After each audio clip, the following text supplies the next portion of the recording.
అసలు ఇందాక మాయ మనకు సపోర్ట్ చేస్తుంటే నేను అస్సలు నమ్మలేకపోయాను అన్నయ్య. అనయ్య రాకేష్ గడి ఫేస్ లో అయితే రంగులే మారిపోయినాయి అనుకో. ఫైనలీ అనుకున్నది సాధించేశామన్నయ్య. చాలు చాలు చాలు, ఇప్పటి వరకు నన్ను మోసం చాలు గాని ఫైనల్ గా ప్రేమ అనేది ఎవరినైనా మార్చేస్తుందిరా. ఏ కారణం లేకుండా ఒక మనిషి మీద ద్వేషం పుడుతుందేమో కానీ ఒక మనిషి మీద ప్రేమ పుట్టడానికి 100 కారణాలుంటాయి. యాక్చువల్గా మాయలో మార్పు రావడానికి కారణం నేను కాదు, మనందరం చూపించిన అభిమానం, ముఖ్యంగా అభయ్ చూపించిన ప్రేమ. మీరందరూ అభయ్కి మాయతో పెళ్లి జరిగితే ఈ కుటుంబ పరిస్థితి ఏమవుతుందో అని భయపడ్డారు కదా. ఇప్పుడు ఎవ్వరికీ ఎలాంటి భయం అవసరం లేదు. ఈ పెళ్లైన తర్వాత ఎలాగూ మాయ వర్ధన్ కుటుంబ కోడలి స్థానంలో ఈ ఇంటి గౌరవాన్ని నిలబెడుతుంది. ఇక రాకేష్ను కూడా మార్చేస్తే వర్ధన్ కుటుంబానికి ఎలాంటి భయం లేదు. మీరు తలుచుకుంటే ఏదైనా చేస్తారు సార్. కాని బాబాయ్, మాయ పగతో ఇంట్లో ఎంటర్ అయిందన్న విషయం అభయ్కి ఎట్టి పరిస్థితుల్లో తెలియకూడదు. ఇంకో ముఖ్యమైన విషయం ఏంటంటే మనందరి ప్రేమాభిమానాల వల్లే మాయలో మార్పు వచ్చిందన్న విషయం అభయ్కి తెలియకూడదు. పైగా ఆ రాకేష్ గారిని మాయకి ఎంత దూరంగా ఉంచితే అంత బెటర్. లేదంటే ఏ క్షణంలో అయినా సరే మాయని పొల్యూట్ చేసే కార్యక్రమం వాడు మొదలు పెడతాడు.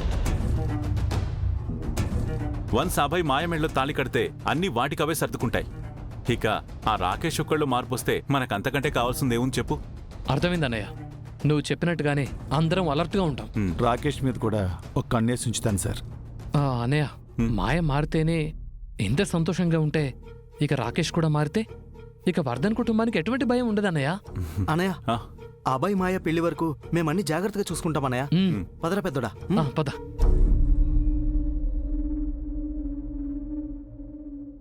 ఏంటి బాబాయ్ కళ్ళలో ఆ నీళ్లు? ఈ కుటుంబం కోసం మీరు ఎంతో చేస్తున్నారు సార్. నాకైతే ఆర్యవర్ధన్ సారే ఇంటి పెద్దగా ఉండి అన్ని బాధ్యతలు నిర్వర్తిస్తున్నట్టు అనిపిస్తుంది sir. Thank you sir, thank you so much. ఊరుకో బాబాయ్, ఎందుకు నువ్వు ప్రతి చిన్న విషయానికి ఎమోషనల్ అవుతావు? అన్నీ మనం జాగ్రత్తగా చూసుకోవాలి అంతే. రిలాక్స్. ఈ కుటుంబం మీ కుటుంబమే అని మీకు గుర్తొచ్చే రోజు కోసం మేము ఎదురు చూస్తుంటాం సార్.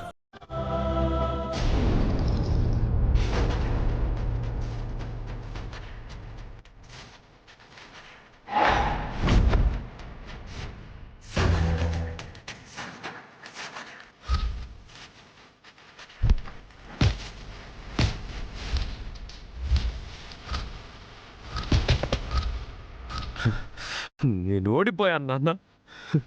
నీ పగనే తీర్చలేకపోయాను. చెల్లి కూడా మన శత్రువులతో కలిసిపోయింది నాన్న. ఒంటరి వాడిని అయిపోయాను నాన్న, ఒంటరి వాడిని అయిపోయాను. నీ ముందు ఇదిగో ఇలా చేతకాని వాళ్ళ నిలబడ్డాను. నన్ను క్షమించు నాన్న, నన్ను క్షమించు. ఓడిపోయాను నాన్న, నేను ఓడిపోయాను, ఓడిపోయాను, ఓడిపోయాను, ఓడిపోయాను, ఓడిపోయాను, ఓడిపోయాను, ఓడిపోయాను.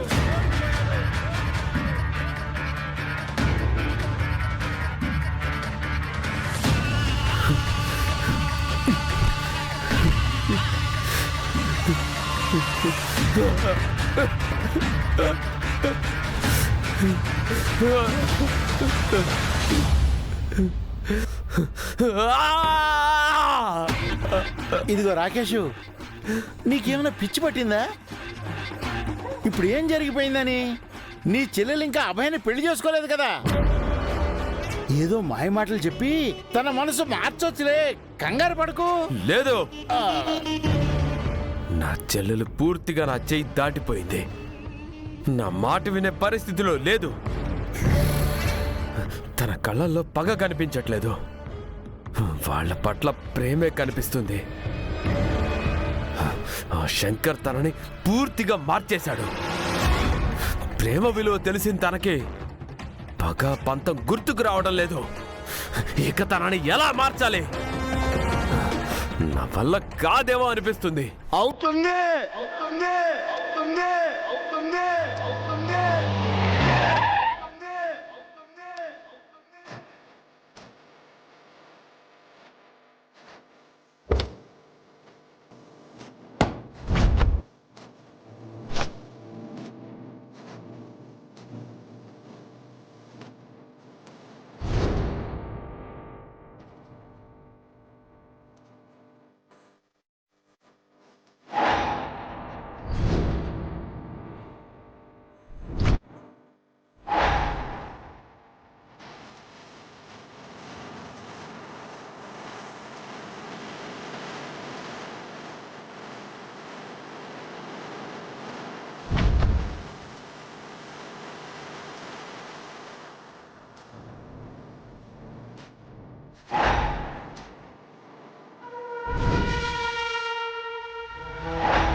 తాతయ్య మీరు శర్మ తాతయ్య కదా? చకాచక్ శర్మ.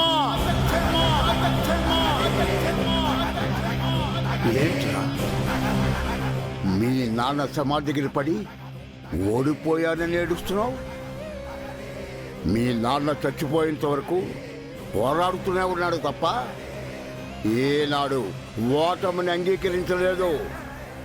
అలాంటి వాడి కడుపులు పుట్టిన నువ్వు ఎలా ఉండాలి? మీ నాన్నలాగే పట్టుదలతో సాధించాలి. ఆ వర్ధన కుటుంబం నాశనం చూడాలి. ఎవరు పార్ట్నర్ ఈయన? ఎంత బిల్డప్ ఇస్తున్నాడేంటి? మా శర్మ తాతయ్య మా నాన్న రైట్ హ్యాండ్. ఒక్క మాటలో చెప్పాలంటే కుట్రలు చేయడంలో శకునునే మించినవాడు. అబ్బో, ఇంకా ముసలోడు బతికే ఉన్నాడంటే గట్టి పిండంలాగానే ఉన్నాడు. తాతయ్య నువ్వు కనపడగానే నాకు కొత్త శక్తి వచ్చినట్టు అనిపిస్తుంది తాతయ్య. అసలు చెల్లి ఏం చేసిందో తెలుసా? నాకంతా తెలుసు. ప్రేమ నాటకంతో ఆ ఇంట్లో అడుగు పెట్టిన నీ చెల్లెలు ఆ ప్రేమకు లొంగిపోయింది, మారిపోయింది. అంతే కదా? అవును తాతయ్య. ఇప్పుడు తనను ఎలా మార్చాలో నాకేం అర్థం కావట్లేదు తాతయ్య. రాకేష్, మీ చెల్లెలు మార్చడం దేనికిరా? రివర్స్లో ఆ వర్ధన కుటుంబాన్ని మీ చెల్లెలకి వ్యతిరేకంగా మార్చేస్తే అదెలా తాతయ్య? ఏముంది, తను మంచిగా మారే ముందు వరకు కూడా ఆ కుటుంబానికి వ్యతిరేకంగా ఎన్ని కుట్రలు చేసిందో మొత్తం అన్నీ బయట పెట్టు. వాళ్ళే నీ చెల్లెల్ని గెంటేస్తారు. అమ్మ ముసలోడా, నిజంగా శకున్లాగే ఉన్నావే. ఇదిగో పార్ట్నర్, ఈ ఐడియా బానే ఉంది కానీ అక్కడ అందరికీ మాయ విలనని తెలుసు. అన్నీ తెలిసే తనని మార్చి వాళ్ళ వైపుకి తిప్పేసుకున్నారు. ఇప్పుడు ఇవన్నీ చెప్పినా కూడా పర్లేదులే, మా ఇంటి కోడలు మారిపోయింది, మంచిదైపోయింది అంటారు.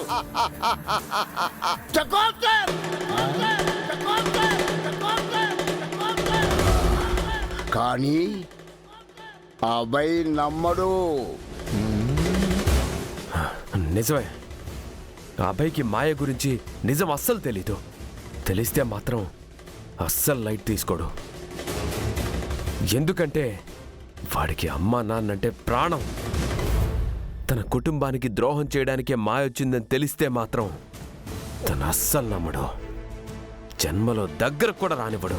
ఇంకేం కావాలి? నీ చెల్లెల్ని ఆ ఇంట్లోంచి గెంటేస్తారు. నువ్వు వేరే వాడికి ఇచ్చి పెళ్లి చేయి. ప్రేమించిన అమ్మాయి చేతిలో మోసపోయానని వాడు కృంగిపోతాడు. అనుకున్నది జరగలేదని ఆ కుటుంబం అంతా దిగులు పడతారు. బలహీనమైన పరిస్థితుల్లో ఉన్న వారిని దెబ్బతీయడం మరీ సులభం. అర్థమైందా? అర్థమైంది తాతయ్య. చెల్లి పెళ్లి చేసి వాళ్ళని మానసికంగా దెబ్బ కొడతాడు. కానీ చెల్లి పెళ్లి ఒప్పుకుంటుందా? చేసుకోనని మొండికేస్తే చంపేద్దాం.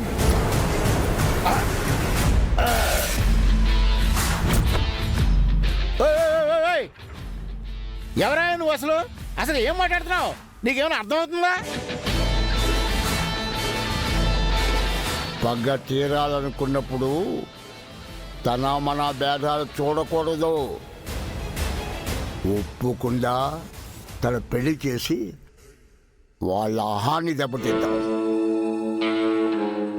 ఒప్పుకోకపోతే తననే చంపేసి ఆ నేరాన్ని వాళ్ళ మీదకి తోసి వాళ్ళ పరువు మీద దెబ్బ కొడదాం. అమ్మో, ఏంట్రా బాబు ఇంత వైలెంట్గా ఉన్నావేంటి? అమ్మో. ఇదిగో రాకేష్, నువ్వు తొందరపడబాక.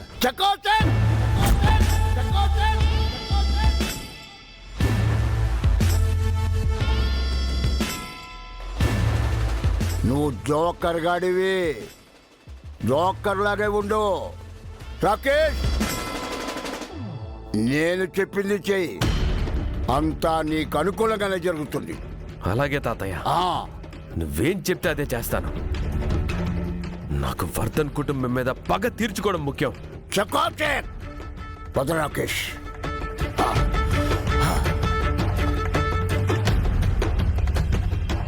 ఓ నీ చకాచక్ తగలయ్యా, నన్ను జోకరం చేసావేంట్రా బాబు? చకాచక్ ఏయ్! వస్తున్నా.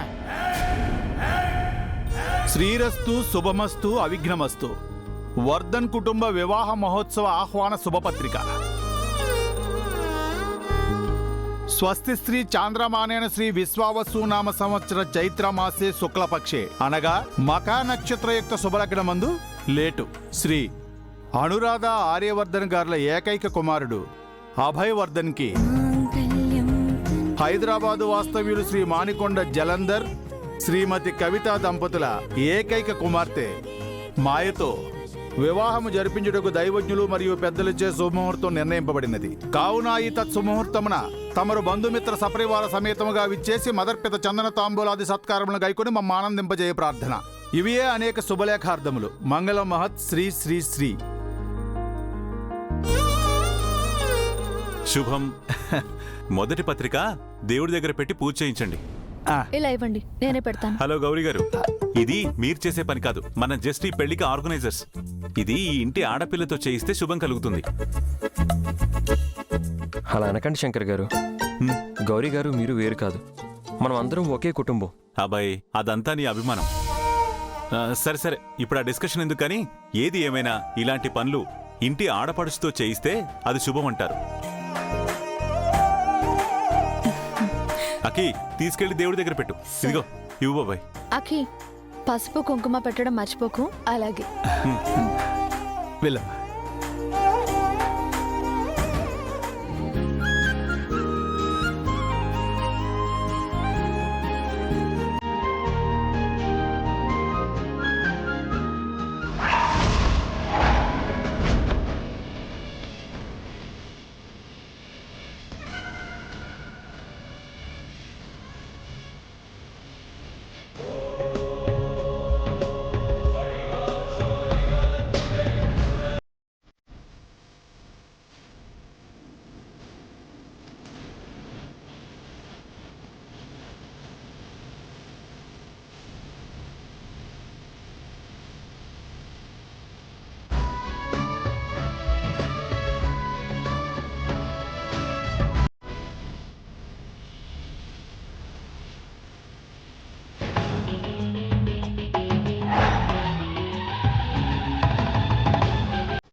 అకి,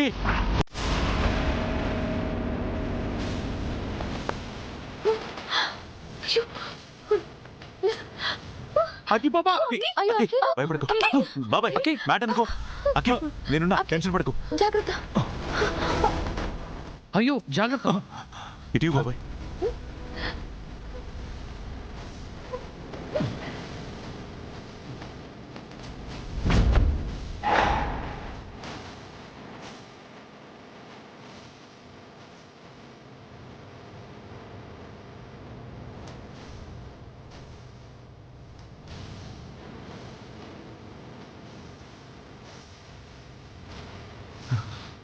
అకి, నువ్వు ఓకే కదా? నాకేం కాలేదు.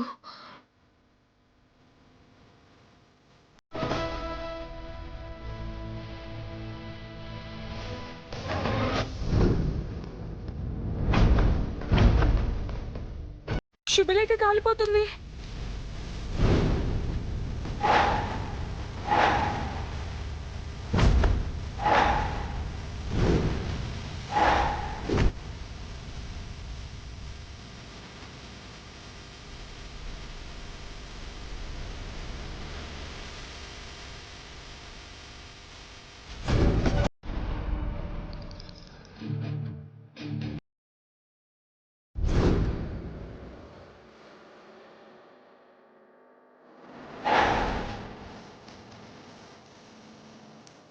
వాళ్ళకు పెళ్లి నిశ్చయం చేశారు జంగమయ్య గారు. కానీ పెళ్లి పత్రికలు ఇంటికి రాగానే కాలిపోవడం చూసి ఏదో అరిష్టం అనిపించింది. అందుకే వాళ్ళ జాతకాలు తీసుకొని పరిష్కారం కోసం మీ దగ్గరకు వచ్చాను. మీకు మా గురించి పూర్తిగా తెలుసు కదా. గత జన్మలో అభయ్ మా అబ్బాయి. అఖికి దగ్గరగా ఉండి తల్లిదండ్రుల స్థానంలో పెళ్లి చేసినట్టే అభయ్కి కూడా పెళ్లి చేయాలనుకుంటున్నాం. ఈ పెళ్లి అనుకున్న విధంగా జరుగుతుంది కదా. లేదమ్మా, వీళ్ళ జాతకాలని పరిశీలించి చూస్తే వీళ్ళ వివాహానికి ఆటంకాలు అధికంగా ఉన్నాయి. మీ అమ్మాయి వివాహం మీరు గత జన్మ బంధంతో జరిపించగలిగారు. కానీ మీ అబ్బాయి వివాహం జరిపించాలంటే మాత్రం ఈ జన్మలో మీరు భార్యాభర్తలు కావాల్సిందే. అంటే అభయ్ బాబు పెళ్లి జరగాలి అంటే ముందు మీరు సారు పెళ్లి చేసుకోవాలి మేడం. అవును, మీరు వివాహ బంధంతో ఒకటైతేనే మీరు అనుకున్నవి జరుగుతాయి.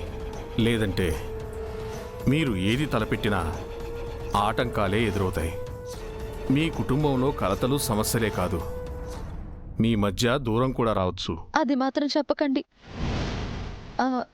కానీ ఇప్పటికిప్పుడు పెళ్ళంటే ఆయన్ని ఎలా ఒప్పించాలో తెలీదు. ఇక మనం చేసేది ఏం లేదు మేడం. సార్కి ఆయనే ఆర్యవర్ధన్ అన్న నిజం చెప్తేనే మీ పెళ్లి జరుగుతుంది. లేదంటే సార్ అంత సులువుగా ఒప్పుకోరు. తొందరపడి అలా మాత్రం చేయకండి. విధిని వ్యతిరేకిస్తే అనుకోని పరిణామాలు ఎదురవుతాయి. మీరు పునర్జన్మ పొందడం అనేది విధి నిర్ణయం. అసంపూర్తిగా వదిలేసిన మీ బాధ్యతల్ని పూర్తి చేయడానికి మాత్రమే మీరు మళ్ళీ జన్మించారు. మీ కుటుంబానికి దగ్గరయ్యారు. ఇది ఒక దైవ రహస్యంతో సమానం. కాలానుగుణంగా విధిలిఖితం ప్రకారం తనకు తానే తన గత జన్మ పునర్జన్మల గురించి తెలుసుకోవాలే తప్ప మానవ ప్రయత్నంగా తెలిసేలా చేయకూడదు. మీరు ఈ రహస్యాన్ని ఎవరికీ చెప్పకూడదు కూడా. అలా నోరు జారి చెప్పడం వల్లే ఇప్పుడు సమస్యలు చుట్టుముడుతున్నాయి. అర్థమైంది జంగమయ్య గారు. మా జన్మ రహస్యాన్ని ఎవరితోనూ చెప్పను. మంచిది. అతనికి నిజం తెలియకుండా శంకర్ గానే నిన్ను పెళ్లి చేసుకోవాలి. మీ వివాహం జరగటం ఒకటే ఈ సమస్యలన్నిటికీ పరిష్కారం. వేరే దారి లేదు. మీ ప్రయత్నం మీరు చెయ్యండి. దైవానుకూలం జరుగుతుంది. అలాగే జంగమయ్య గారు.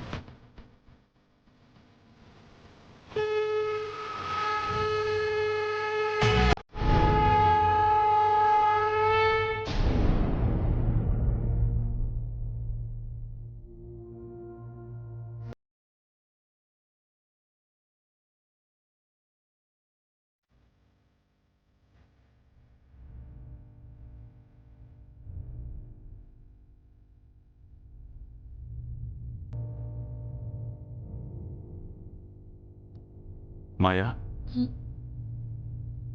ఏంటి శుభలేఖ కాలిపోయిందని బాధపడుతున్నావా? ఏం వరి కాకు. మీ జాతకాలు తీసుకుని గౌరీ గారు పంతులు గారి దగ్గరికి వెళ్ళారు కదా, ఆ ఏదో పరిష్కారం చెప్తారులే. నేను దాని గురించి ఆలోచించడం శంకర్ గారు. మరి ఈ ఇంటికి నేను పగ ప్రతీకారాలు నింపుకొని వచ్చాను, కానీ మీరు నన్ను పూర్తిగా మార్చేశారు. ప్రేమ, అభిమానం, బంధాల విలువ తెలిసేలా చేశారు. ఈ స్థానంలో వేరే ఎవరైనా ఉండుంటే నన్ను ఇంటి గడప కూడా తొక్కనిచ్చేవారు కాదు. అసలు ఏ నమ్మకంతో నేను మారతానని ఈ పెళ్లి ఫిక్స్ చేశారు? ప్రేమ మీద నమ్మకంతో మాయా. ఈ లోకంలో అన్నిటికన్నా విలువైంది నమ్మకమే.